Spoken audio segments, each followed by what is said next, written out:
Hello, everybody. Welcome to the latest edition of the Coaching Conversation. In this series, we're aiming to help business owners, business leaders, and fellow coaches by sharing our experience and the experience of our guests who've coached people all around the world in all of different sectors and industries that you can imagine. So, very little more to say other than please now sit back, relax, and enjoy this edition, and look out for a special offer for our loyal audience at the end of the programme.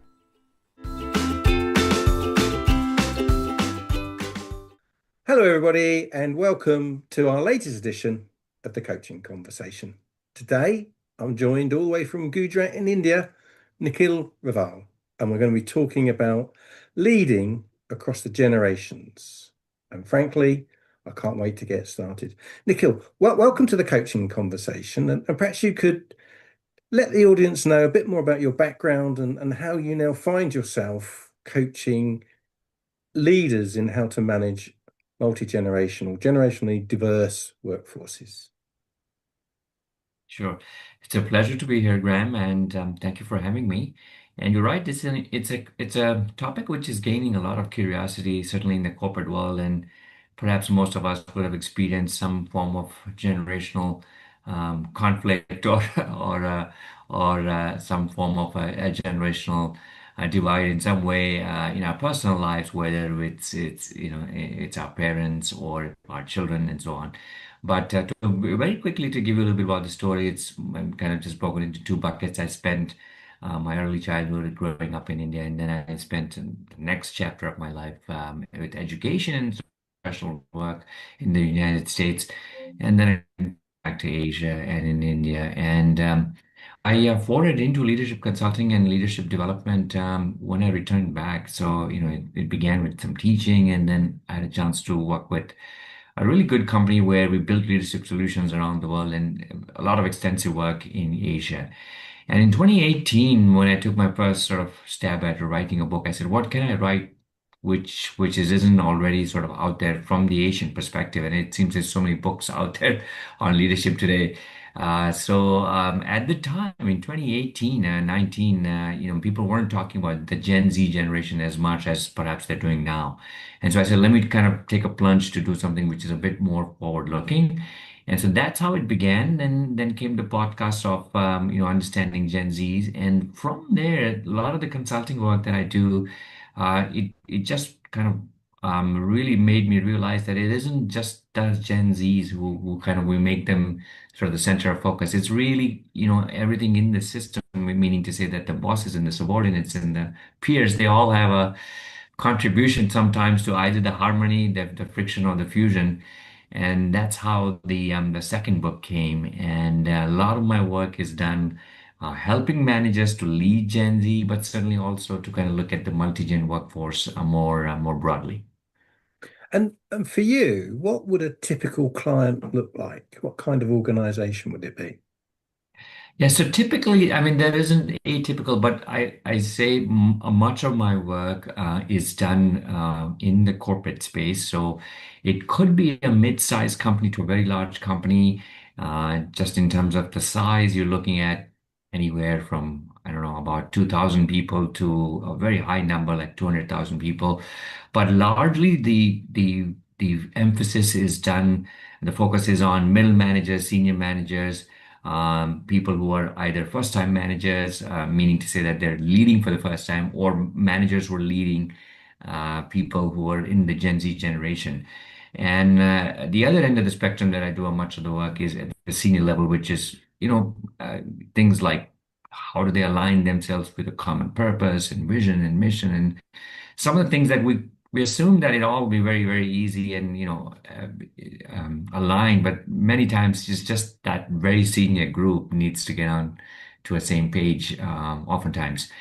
And so yeah, it's across industries, but I would say typically from middle managers to senior managers, so people with 15 years of experience right up until 25, 30 years of experience. And is that mainly in Asia or is it wider flung than that?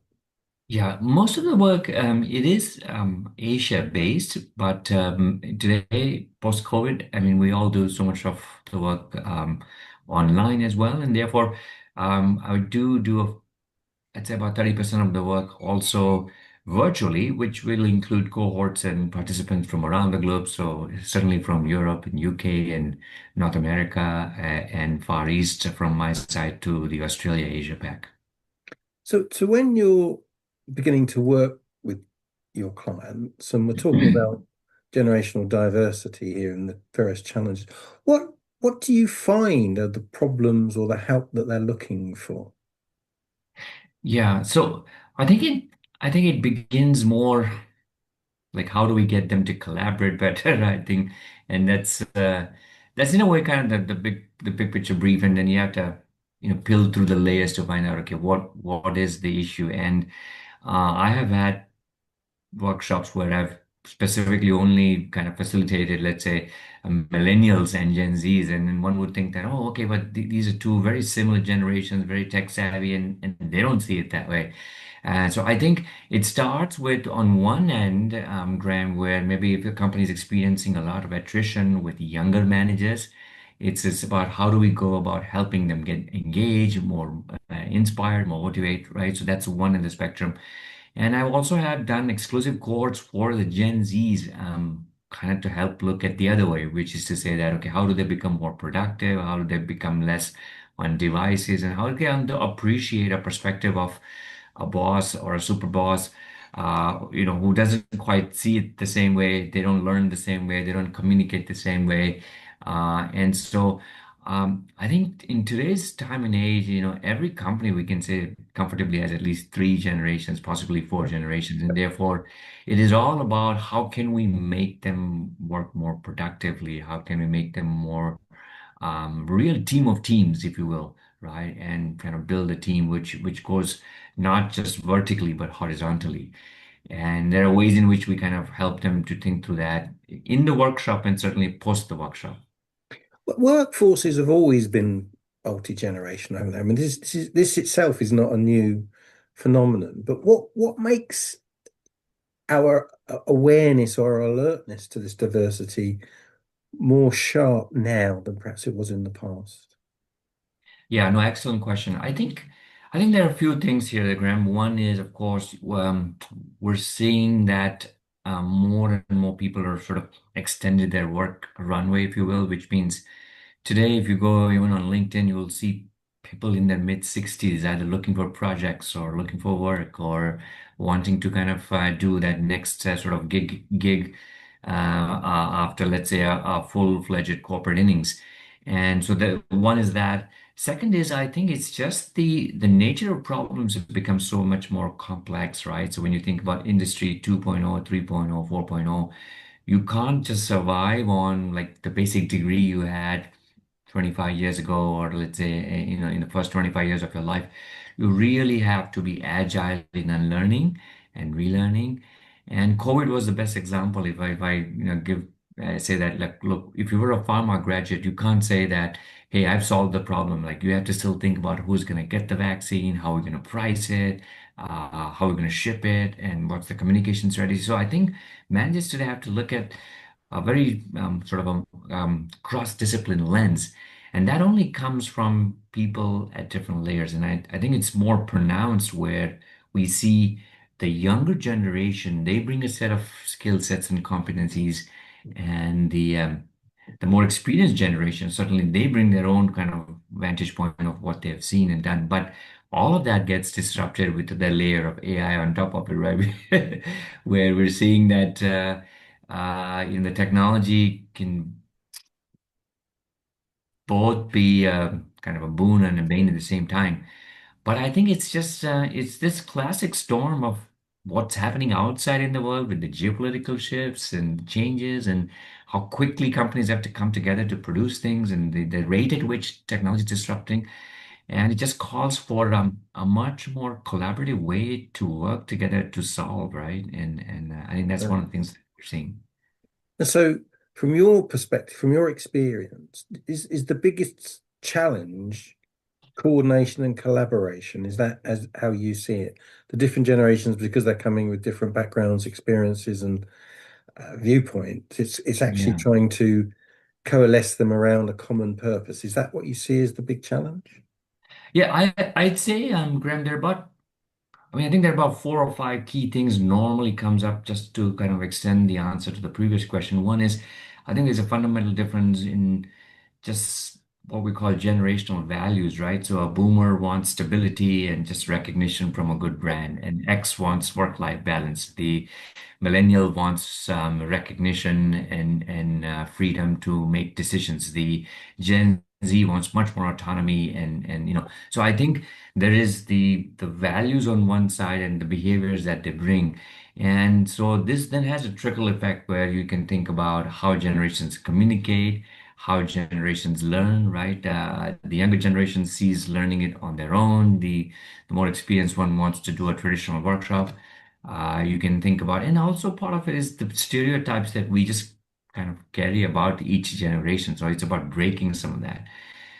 So you think about learning, you think about careers, right? The millennials and the Gen Zs don't see themselves with a company for a long, long time. In other words, in the traditional way, we could think about somebody going into a company 10 years, 15 years, it's pretty normal. It's just not the case anymore, right? So even that is different.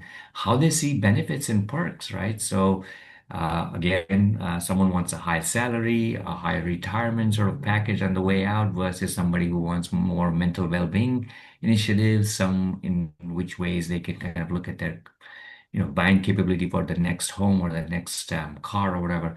So I think some of these things together um, just makes it that much more harder for the HR people, the business in general to cater to, they can't do one size fits all.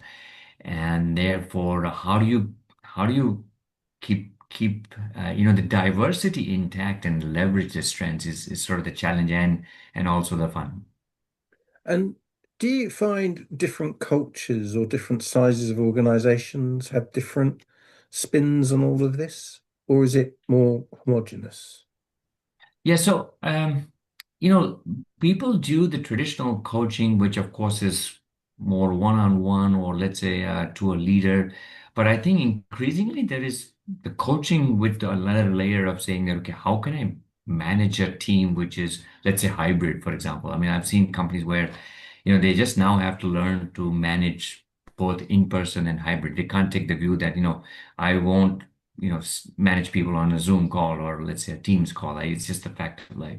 And so I think you see things like that which make it that okay, yeah, managers need coaching, and many companies today are also new to the concept, at least in the Asian perspective, and they're newer to the concept of coaching. There is the one-on-one coaching, but the multi-gen coaching, right, where it's more about just how do I manage upwards, how do I manage downwards, and the one-on-one coaching has its place, but I think it's more also the group coaching where we just say that, look, can we bring that multi-gen teams together and can we design methods in which we can track what happens post the workshop in time one, time two, time three, and see that, is there an honest conversation happening? Are they breaking the stereotypes?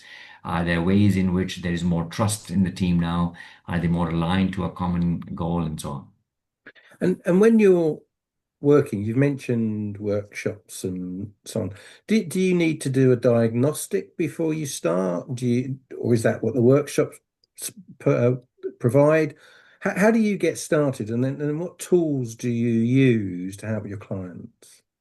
Yeah, no, absolutely. I think a focus group discussion or a simple sort of a training needs analysis is an absolute must. I would say as many stakeholders we can speak to generally just gives you more insights into what is happening because oftentimes the business has one take, the learning team has one take, the participants themselves have their own view of how good or maybe they even carry a high perception of how good they are. So I think we try and triangulate at least three stakeholders at minimum, the sponsors, the HR learning community, and the participants. But In many companies, they support to say that, look, you can even talk to their direct reports. So maybe they give you an insight and the bosses, right? So as much as we can do from the 360 perspective, it just gives you a much more well-rounded need. And I think the more mature clients will agree that they may not necessarily have pinned down exactly the issue. So let an objective sort of eyes from the outside take a view, and then we just try and find out a common sort of a Venn diagram where we say that we've heard four, and these are the four themes which everybody seems to be agreeing on. So let's now kind of design something on that. And when you've completed this Venn diagram, you've done this diagnostic, do you find the senior leadership buy into this reasonably readily, or do they recoil, or what do you normally find? Yeah, no, it's a good question. I think in cultures where they're open to, sometimes seeing the mirror, or open to seeing the mirror very, without getting defensive. I think they can accept the observation. In fact, in many instances, companies are just happy to give a diagnostic report and that's it, because they do want to hear from someone independently. But in other companies, I think if there is a little more resistance to change, or a little more resistance to kind of them becoming sort of put on the spotlight, then of course, you see a conversation, but not necessarily sort of being congruent in the classroom, or even you see it in the classroom, but not necessarily when they go back. So I think it's about setting that expectation, right? Where we say that, look, you hired us to tell you, like, you go to the doctor to kind of hear, you're in good health or you're not in good health. And therefore, we tell them that, look, it's not about, a score on at the end of the day. It's about the change that we want to help you make. And so for the most part, I think if you can demonstrate that, and if you can, be very authentic about helping them, I think clients appreciate that. And then when you start your work with them, how long does that normally take? And do you have any special techniques that you use? Yeah, so again, we've done, Graham, in sort of in my past innings, we've designed programs which are 1 year long, which means you do several modules. You'll do like a 5 day, then there's a intercession in between, then come back and do another 5 day, come back and do. Now, obviously, that can't work for every company with budgets, times, and so on. So then you do a more shorter version of that, whether it could be 6 months, 3 months. But the idea there is to ensure like the learning remains active, right? It's not about what you see in the classroom in 2 days, because most people tend to get back and become very busy. So one of the things that I kind of specialize is that how do you create a design? And I just want to emphasize this, how do you create a design which is much more um, almost sort of scalable beyond the classroom? So what are the touch points? Can we have them to write something? Can we have them to do a project? Can we have them to do a blog? Different ways in which we can check the progress. Can we do a webinar? And that's just a good way for us to see that it's not falling off the side, and also making sure that there is buy-in from the senior stakeholders, right? So there is a skin in the game from them as well, for them to come back and say that, look, we'll help you in this touch point after a month or after 2 months, and therefore it just makes it that much more real. And then we can go back and demonstrate that, look, it wasn't about a good classroom session, it's about the shift in the behavior, and these are the ways in which we can measure it. And when you do go back, say after a 6 month or a 12-month program, and you're doing these measures, how receptive is the organization generally, but also the senior management to either the success and significance of the change, or the fact that it hasn't landed as well as everybody would have liked? How do you Yeah. find that? Yeah, I think the biggest challenge, Graham, as you know, is that in the learning profession, it's, we have the four level, like you can do the classroom, you can do a test after the classroom, which is level two. The biggest challenge is level three and four, which is like, how do I demonstrate the change in the behavior? And so I think what we try to do is that we figured out ways in which we can kind of figure out what is the performance behavior that we're looking for first, that we want to see, Yeah. and then first design it backwards. But I think beyond that, the level four is just trying to kind of figure out some metrics in which we want to measure it against the business metrics, right? So let's say if it's a sales-driven organization, do we want to see that there's less attrition? Do we want to see that there's more penetration of a certain product, right? What is it? Or do we want to see that the NPS scores goes up? And what we want to make it very clear to the business is that, look, the role of the learning partner is simply to be a catalyst. In other words, we help nudge some of it, but we can't completely transform, because at the end of the day, they have to have their own effort that they have to put in. The business has to support them, the external conditions, the internal conditions, all of that comes together. And I think if we can get that common agreement up front, then it makes it that much more easier at the end of the 6 months or 12 months. And what is it that we're looking for? Very often, in my experience, in these kinds of transformation programs, because the transformation is over an extended period of time, they forget how bad things used to be, Yeah. and they've got used to the current situation or the improved situation, and they forget exactly what they left behind. Do you recognize that? Is that something that you see? Absolutely. I almost, in fact, go back first to say, Graham, that I think there are fewer clients who sign up for almost a measurement kind of a ROI kind of a conversation at the end of the journey, because it takes a lot of effort, it's a lot of money, it's a lot of bandwidth on their side. Therefore, there are fewer people who sign up knowing fully well that this is going to be very time consuming.